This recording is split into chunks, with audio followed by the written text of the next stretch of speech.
Pedro nació el 2 de febrero de 1953 y trabajó en Maderas S.A. desde el 6 de junio de 1980, empleador que lo jubiló el 6 de junio del año 2000 con 20 años de servicio y 46 años de edad. El 3 de febrero de 2013, Pedro radicó ante Colpensiones la solicitud de reconocimiento de pensión de vejez compartida, al reunir los requisitos legales.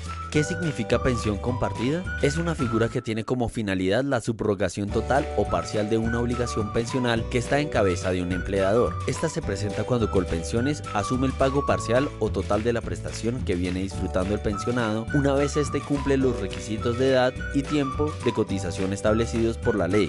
En el caso de Pedro, ¿qué debes tener en cuenta para otorgar una pensión compartida? Primero, la no continuidad en el pago de las cotizaciones por parte del empleador jubilante no significa que se pierda el carácter de compartibilidad de la prestación, pues el empleador únicamente está obligado a realizar las cotizaciones hasta completar el número de semanas cotizadas que exige la norma aplicable para el reconocimiento de la pensión. Segundo, la continuidad en el pago de cotizaciones por parte del empleador jubilante después de la fecha de estatus no afecta la fecha de efectividad de la pensión. Tercero, si el jubilado presenta traslado al RAIS, dicho traslado no tiene validez, es nulo y por tanto la solicitud de reconocimiento de prestación ante el Sistema General de Pensiones se estudia como si el afiliado nunca se hubiese trasladado al RPMD. ¿A partir de qué fecha es efectiva la pensión compartida para un caso como el de Pedro?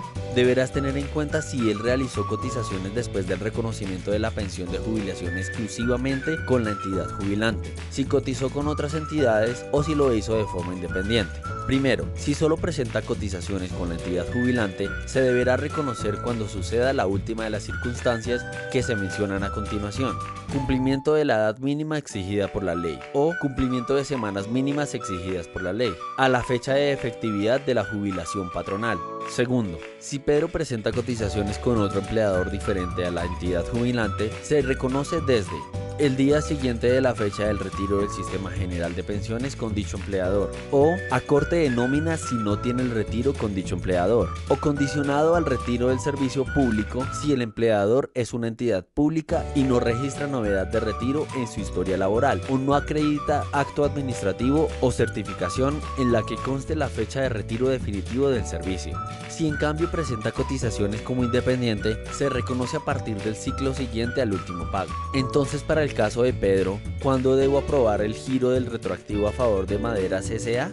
Recuerda que esto procede siempre y cuando se cumpla al menos una de las siguientes condiciones. Si el documento en el que el empleador reconoce la pensión establece que la pensión es compartida. Si en el mismo documento establece que el mayor valor que se llegue a generar después de que la administradora de pensiones reconozca la pensión estará a cargo del empleador. Si en el mismo documento establece que el retroactivo otorgado por Colpensiones será a favor del empleador. Si existe manifestación expresa por parte de la entidad jubilante en la que establezca alguna de las tres circunstancias anteriores.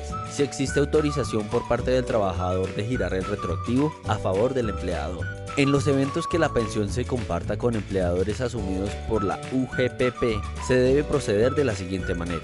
Primero, en la pantalla de compartidas del liquidador, se deberá diligenciar los datos de la entidad que otorgó la prestación, entre otros el nombre de la entidad y su NIF. Segundo, cuando se ingrese el NIF, se deberá ingresar los 9 números más el dígito de verificación. No se deben incluir puntos, ni guiones, ni rayas. Ya en el acto administrativo se deberá indicar tanto en la parte emotiva como resolutiva, señalando el valor del retroactivo a girar y que será pagado a la unidad de pensiones y para fiscales UGPP, identificado con el NID 900-373-913-4. Por último, tenga en cuenta que para las reliquidaciones también se deben aplicar las reglas mencionadas anteriormente sin excepción. Glosario. Pensión compartida.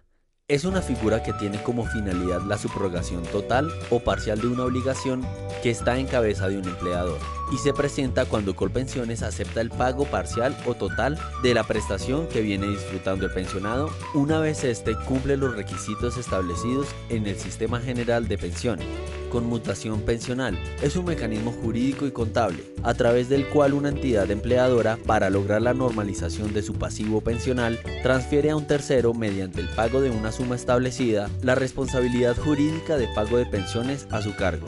Pensión compatible. Es la figura en virtud de la cual una misma persona se halla disfrutando de manera simultánea de dos o más pensiones legalmente reconocidas. Estas prestaciones son claramente diferenciables la una de la otra, autónomas y sin relación de conexidad alguna. En este supuesto, las dos pensiones coexisten en su totalidad, es decir, que el pensionado tiene derecho a recibir integralmente dos o más mesadas pensionales. Por lo tanto, se pagan separadamente, una por el empleador y la otra por Colpensiones o por alguno de los otros administradores del Sistema General de Pensiones.